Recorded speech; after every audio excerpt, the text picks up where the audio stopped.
time ago, Calypso found three treasures in three different places. With those things, he made a small district in the desert where he first found magic. Time flies. Now that he travels to the future, the district has become a smart city with modern technology.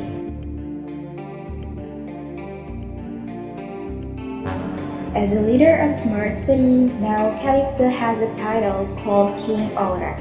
But he's getting older and there's no one as capable as King Aura who could replace him at the throne room.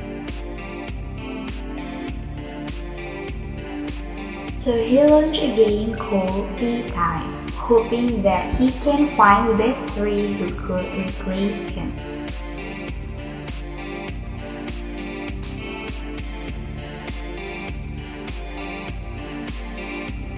There are three types of competitions in this game, so the winner of 2-3 will together lead this city. You can see the competitions detailed on the big screen below.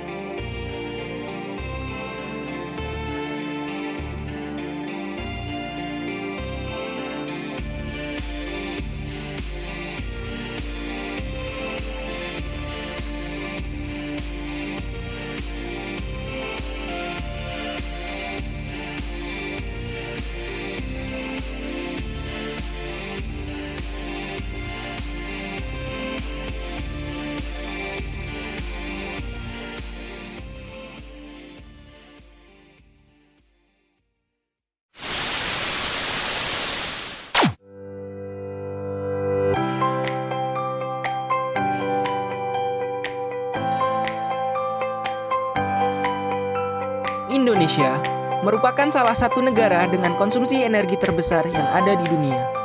Energi fosil menjadi energi yang paling banyak digunakan di Indonesia.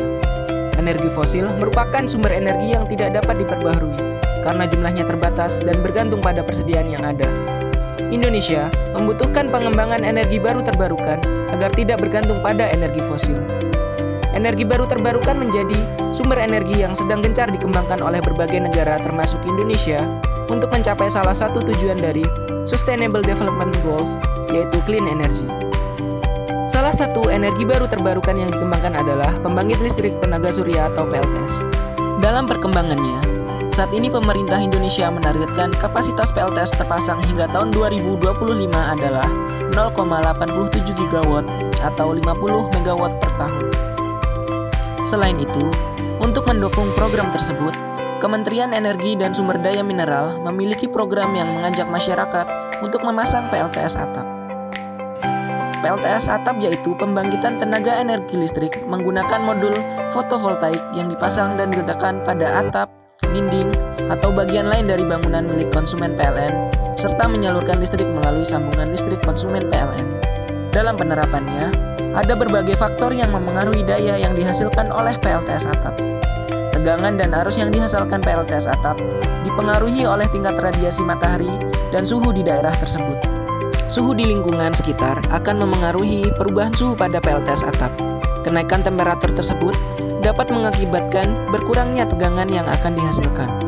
Perlu dilakukan pengecekan berkala terhadap PLTS atap, mulai dari suhu, tegangan, arus, dan daya yang dihasilkan oleh sistem PLTS atap tersebut.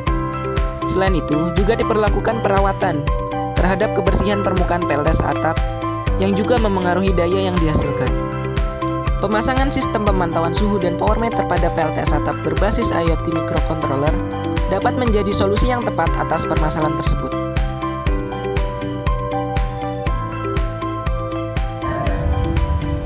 Oke semuanya, di sini kelompok kami akan menjelaskan tentang cara kerja dari Portable Monitoring Solar PV System. Nah, yang pertama bisa dilihat di sini ada IP kamera. IP kamera di sini digunakan untuk memantau keadaan solar PV jikalau di sini terdapat debu, yang mana debu dapat mengurangi tingkat efisiensi dari solar PV. Dan kemudian untuk data-data yang dari sensor-sensor yang digunakan di sini dapat dilihat pada situs Dinger.io. Bisa dilihat di sini ada tegangan AC, arus AC, suhu permukaan, suhu udara, dan kemudian di sini ada DC-nya juga. Nah, tegangan DC dan arus DC ini merupakan tegangan murni dari solar PV ini. Untuk arus AC-nya dan tegangan AC-nya merupakan dari inverter. Untuk selanjutnya data-data yang diambil dari solar PV ini kemudian diupload ke server Tenger.io yang sudah dijelaskan seperti tadi. Kemudian data-data tersebut diolah kemudian untuk mengkalkulasi daya yang dihasilkan oleh solar PV ini secara real time. Daya-daya yang input itu daya langsung output solar PV yang merupakan daya DC, kemudian daya yang dihasilkan pada rangkaian setelah inverter itu daya AC. Kemudian data tersebut dicatat dan diupload ke server untuk mendapatkan daya harian yang dihasilkan oleh solar PV tersebut. Untuk melakukan monitoring tersebut, alat ini juga akan memberikan notifikasi kepada pengguna atau pemilik dari sistem solar PV ini jikalau terdapat gangguan pada solar PV.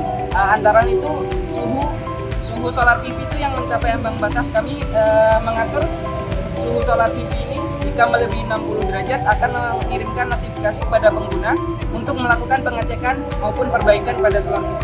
Selain itu juga ketika tegangan output solar PV ini di bawah 3 volt juga akan mengirimkan notifikasi kepada pengguna untuk melakukan pengecekan atau maintenance pada solar PV tersebut. Nah, selain itu juga ada kondisi lagi di mana tegangan setelah inverter itu kurang dari 3 volt, artinya tidak ada tegangan yang masuk ke beban atau rumah yang digunakan oleh pengguna. Jadi nanti sistem notifikasinya menggunakan notifikasi email yang telah diatur untuk memberikan notifikasi tentang data bahwa solar PV tersebut bekerja di bawah keadaan normal.